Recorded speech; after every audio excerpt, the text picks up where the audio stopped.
Good morning, Vietnam!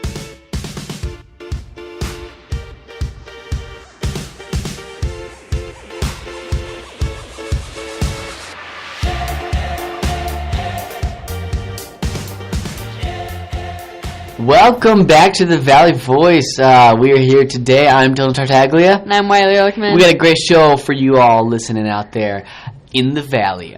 First things first, this is the time of year that gets quite a bit stressful. A lot more stressful than last year. Oh, yes, especially. Yeah. When if you are younger and underclassmen, you get to this week, you'll know exactly what we're talking about. Oh, yeah. We are talking about the feared AP tests. The AP testing, basically, run down real quick if you don't know, if you take an AP class, like AP Math, Was that you? That was, yes, oh my, or AP Biology, ooh, what a time, or AP Anything, AP Art History.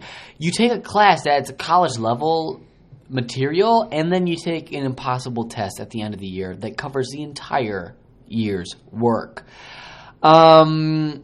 And I guess, without to say it, we both took the Calc AB test. Yeah, and it's weird too because at Nico it's done a little differently. Like, okay, so say we went, I don't know how it's done at other schools, but if we went to a smaller school, you'd be like, hey, okay, here is your teacher in your class, and we're going to block out 3 hours of the day, and you're going to take the test and then go back to school. But since we have so many people and, like, not enough proctors and all these people that have to come in, and, like, well, I'm actually surprised that everybody that proctors is from Nico. Like, the fact that we just have that many miscellaneous teachers around that could just come in and do this. Because like, there's a handful of people that was like, I've never seen you before, but I know you work at Nico. Exactly, like, you have a Nico name tag. But, no, so it's a little different atmosphere in that sense, and I think it's more stressful, but I don't really know. Yeah. Well, the thing is, like, I was talking to Dr. McBride about it, actually, and it was, I was like, Dr. McBride, it's very sad because, like, you go through an entire year, okay, and, like, for me personally, like, I have an A in the AP class that I'm in, which, like, you can't just halfway do everything and get an A. So, like, I've actually, like, tried hard. And, like, the test that I take and all the things in preparation for the AP test, I've been all good on. And then you get to the AP exam. And you're like, what the frick is this? And you're still saying to yourself, what? And you know, and even, like, I thought we were going to be so prepared because we did all those dang mastery quizzes. And then, so, like, after the multiple choice finished, I was like, okay, good. Like, multiple choice, not too bad, kind of hard, but I know these masteries. So we're going to get to these masteries, and it's going to be good. And then we get to the masteries, and I'm like, yeah, it's nothing I've ever heard of. And it's so frustrating because we go through the class, and when we first see material, you're like, this is impossible. Yeah. But then you master that, and you're like, okay, there is nothing more that could be more impossible than what I just did. And then you look at a problem, and you're right, like, and you're talking to people who even got 5s on the practice exam, and they're like, I had no idea what to do. Like, I put down as much as I thought was right, but I actually had no idea what to do. And you're like, how is that a good, like, sense of what? Mm-hmm. And, like, yeah, you completed the course, so shouldn't that count as college credit? That's what, like, that's what frustrates me. Like, yeah, even if you don't get a 3, like, if you don't get that score, but yeah, I had an A in the class, so doesn't that show that I put enough effort throughout the entire year, just like you were saying? It's weird. I don't know. Is there, like, a universal score that you need to get to pass out of college? It depends on the school. It depends on the school? Yeah, because I know some take 3s, but then some require 4s and 5s. I see. But in that conversation with Dr. McBride, he was like, well, the good thing is, believe it or not, that the fact that you know how difficult it was compared to saying... I thought it was easy and you didn't know anything? Correct. Yeah. The thought that you realize that whether you get a score that you want or not, this shows that you actually know a little bit more. Right. You know what I mean? So, like, it's just like, what? And I thought we definitely got the easier end, because I know Jonathan, I cannot remember his last name right now.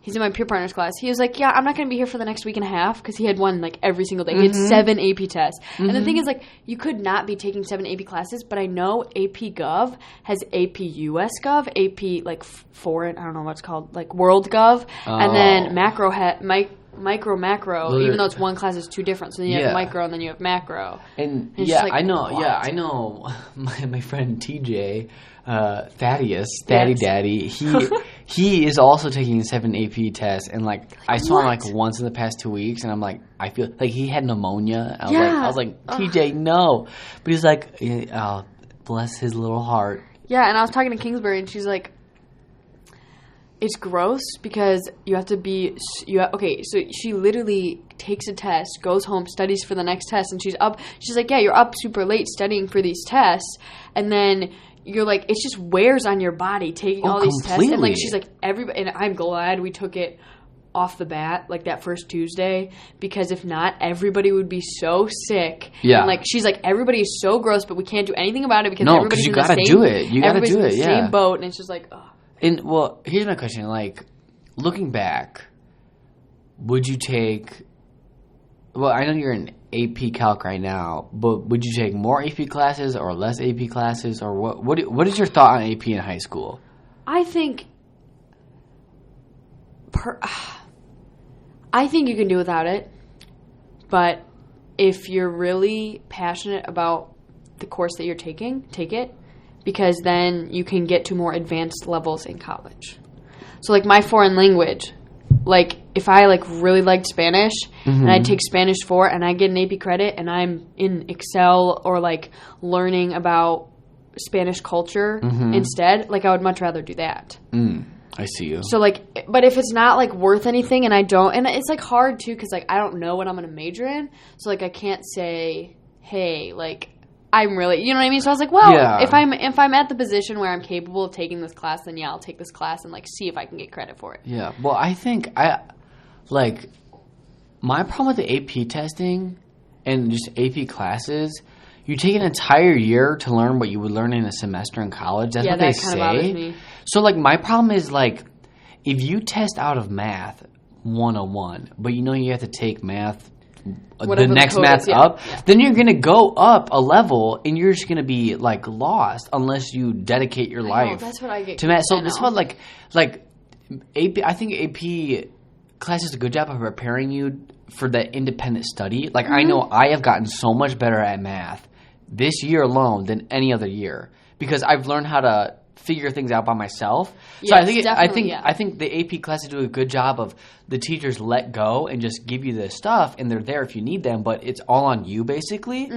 But I don't like the AP test because let's say I was in AP Bio and I want to be a veterinarian. Yeah. And I pass out of the first biology course. But then you get to college. And then I get to college, and I'm in the second biology course, and I missed half the stuff. I know.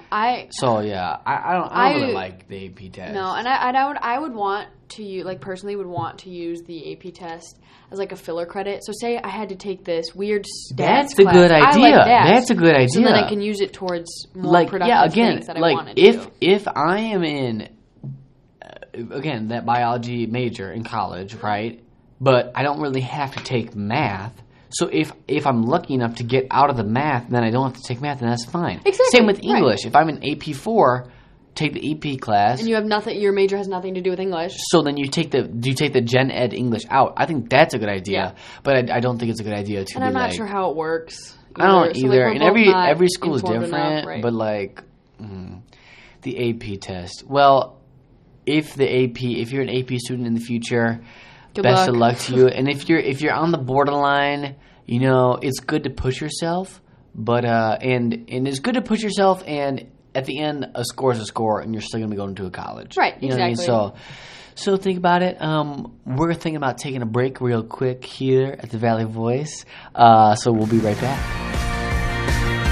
The best radio show in Naperville is this one. Now back to the Valley Voice. Here's Wyli Erlechman and Dillon Tartaglia.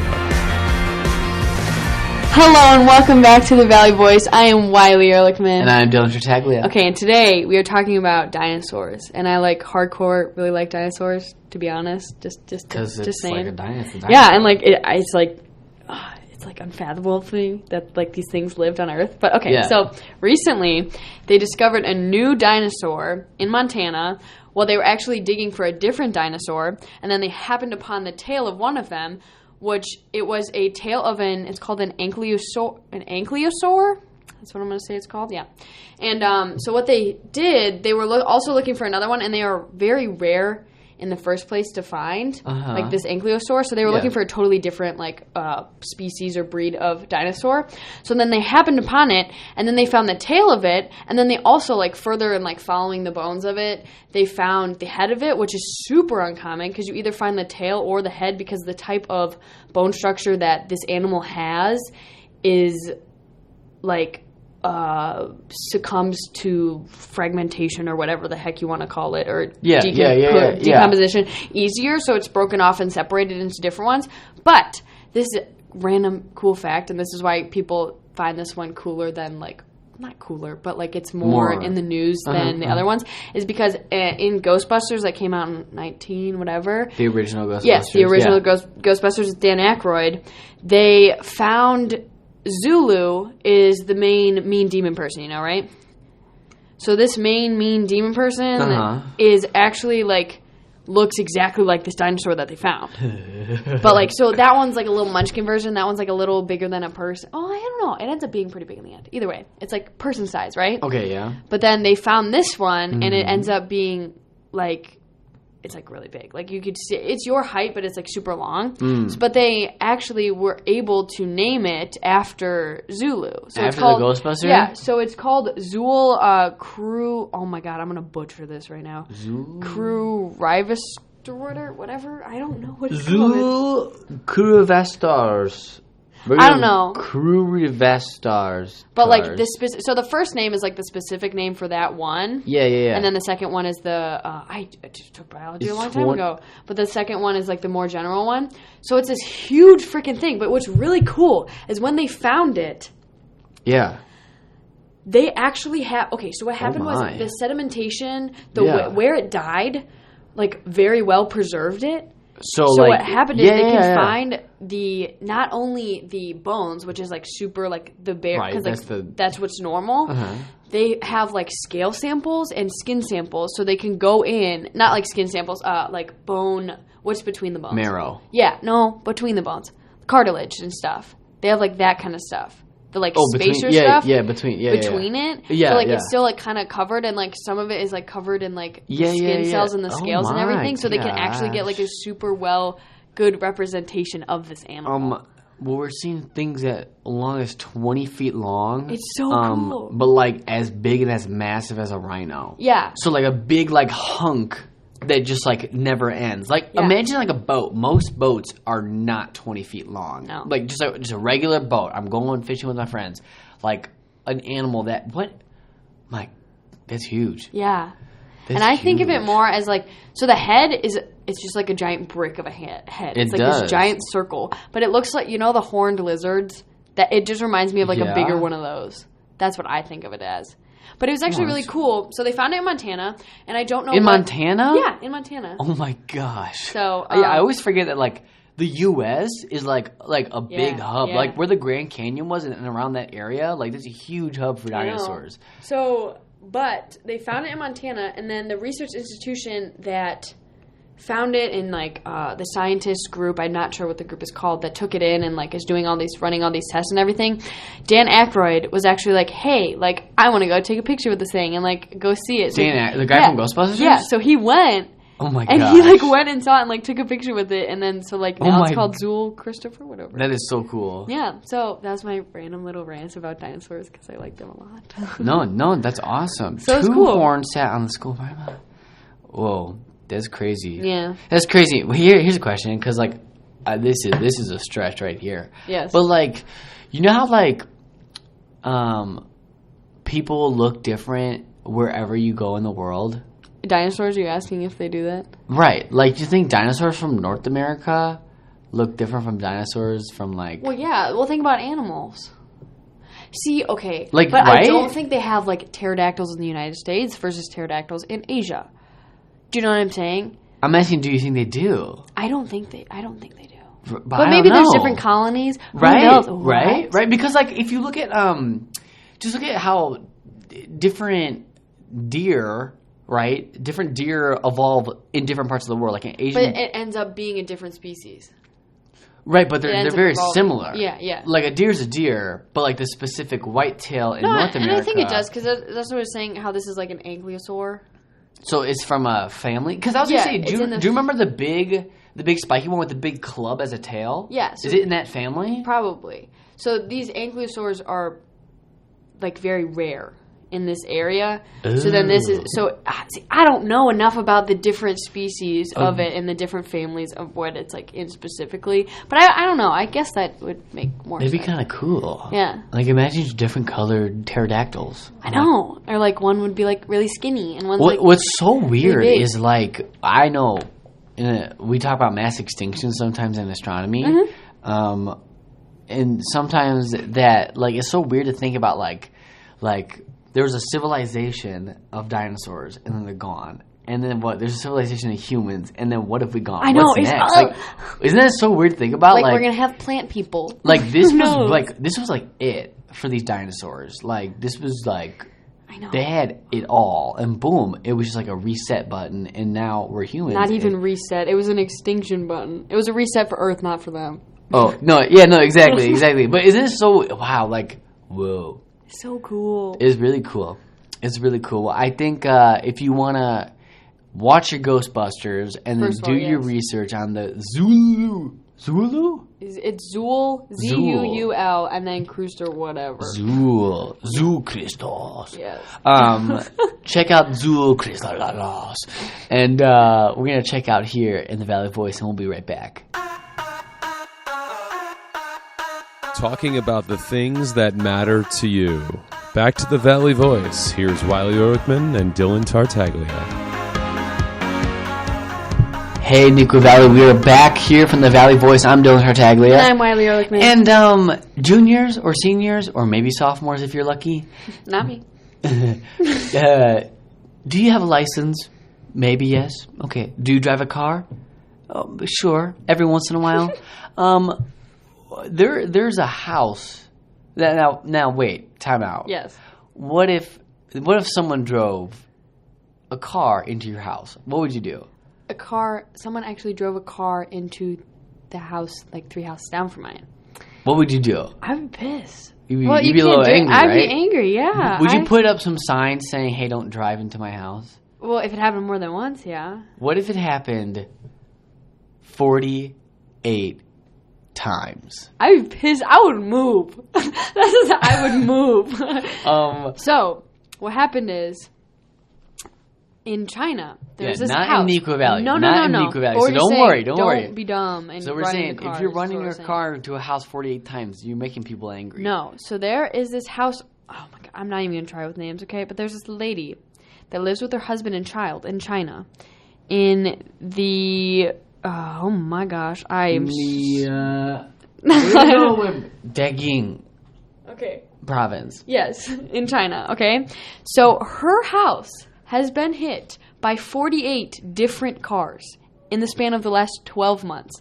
12 months? 12 months. Oh my gosh. So that's more than once a month. That's way more than once a month. That's like 4 times a month. Yeah. Wait, 48 times, right? Yeah, so it's 4 times a month, technically. So, I need to find the funny quote it says. What is so weird is, have you ever see those videos of people flying off a highway into like a car dealership? And so they wreck their car and they're like, well, you can buy a new car. So this lady and this is what she said to the newspaper, that she always wears shoes that she can run in case she has to sprint away from another oncoming vehicle. Oh. Yeah, so like this is a legitimate like. Did she go to sleep with like running shoes on? Probably. Wait, so where? Yeah. So it's situated at a point where the road outside it makes a sharp turn without warning. Many motorists have reacted too slowly and driven straight into the couple's front yard, despite a huge slow sign erected 6 years ago. So this has like, I don't know. Like, did they put something up at the beginning of the street that everybody's like, oh, we need to go fast now? Well, yeah. Is it like off a highway? Like an exiting ramp off a highway? It just says off of a road where there's a sharp turn. Oh my gosh. But yeah, no, so it says the first time it ever happened was in 2010. So, like, it's been happening a lot since, because this came out in 2017. So, like, in the past 12 months, it's happened 48 times. But the first time it ever happened was in 2010. And it says when it first happened in 2010, she was pregnant and asleep inside the house. So, like, what would you do? You already asked what I would do, but, like, I don't even know. And, like, that's just... If I saw a car coming at me...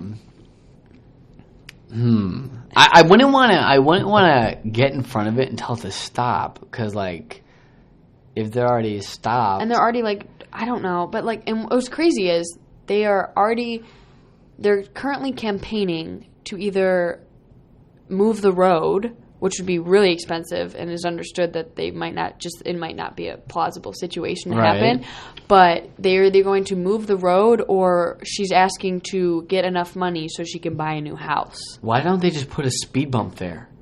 True. Because if you you could kill your car. Right, exactly.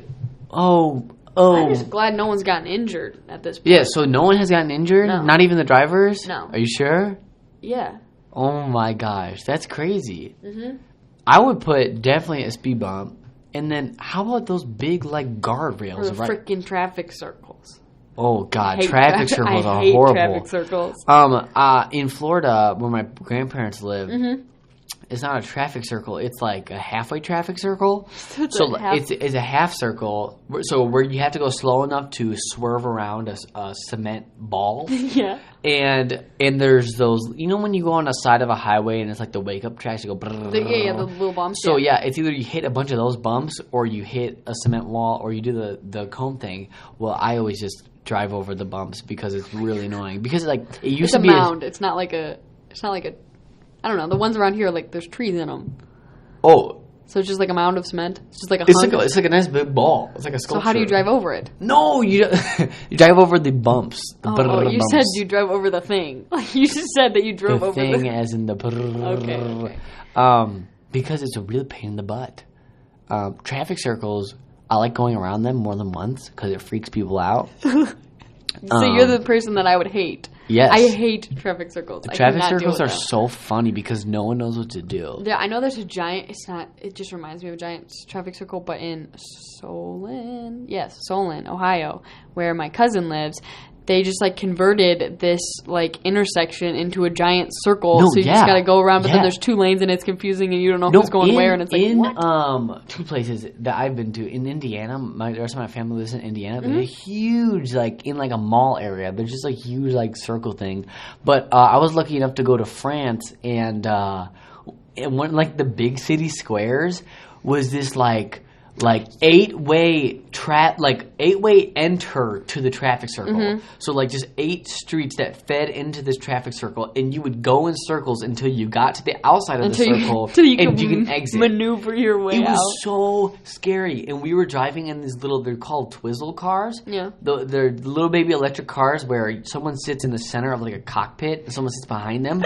So we're driving, and it's kind of weird because I think they drive on the opposite. I don't remember. They do. Yeah. Like, it's a little bit different driving, and you have motorcycles flying around you. You're like, little mopeds and stuff. Oh, little moped forever. And then we go off the street like, oh, look at this beautiful monument. And then we're like, oh, dear God, we're in a sea of death.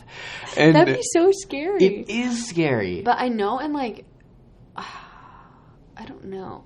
Because I know I've seen pictures in Japan where they've had, like, where the pedestrians, like, don't care. And, like, if you watch when they're, like, the way that they, like, part ways for cars. This is a totally random thought, but I just remembered it. Yeah. So there's, like, it's, like, in their main square somewhere in Japan. And then it's all, like, filled up with people. And then they just, like, it's just insane. They're just like, how does no one die? Like, I don't understand. Oh, yeah, it's weird. And whenever I watch River Monsters, if you haven't listened to last episode, check out River Monsters on the last episode. Awesome. But the River Monsters, some of the older ones, Jeremy Wade is in, like, the heart of India.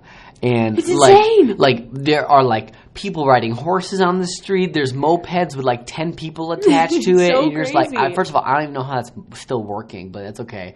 And like broken. Jeremy Wade's like trying to fend for his life, but these people do this every single day. It's just like, I think a traffic pattern would be nice. Right, yeah. But there's no fun in that, I guess. Yeah. I think traffic circles are fun. I don't like them. I see the safety, but I don't like it. No, I don't see the safety because no one.